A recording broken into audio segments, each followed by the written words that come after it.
पढ़ा पर लोखर भावुली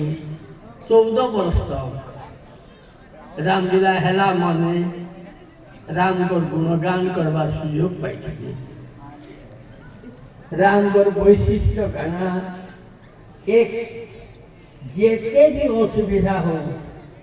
पिता को संतोष करवार पाई पितु आदेश पालन करवाटा विधेय।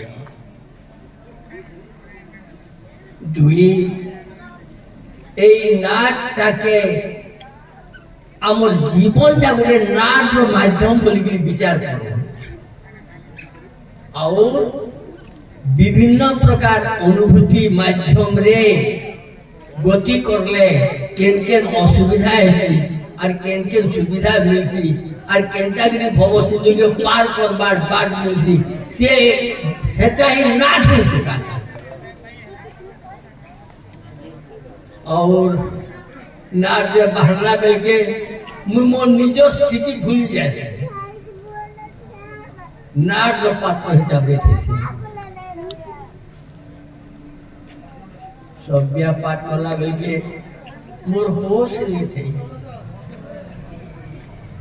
मोर क्रिया पकड़ देला ई नाट कहनी जन्मे आदमी करबो न बोली के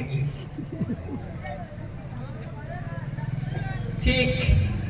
रुक्मी समय रुकड़ बांधला बेल के 14-40 साल चप्पल बसते थे जैसे और ठेंगा बाड़ी धरी के बिल्लू पीटी रहा। महाभारत निजे मुझे देखी छे से सबके पाठ भी करी से कथा नहीं कहूँ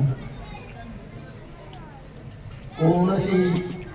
दर्शक तो दर्शक तेरे तीर भी पसा नहीं खोज सेंटा मन से जीवन के सरल सुंदर करवार लगी हेले नाट चाहिए गोटे गोटे उदाहरण गोटे गोटे माध्यम खाली मनोरंजन नुहे रे बुआ मनोरंजन करके नाट के भाव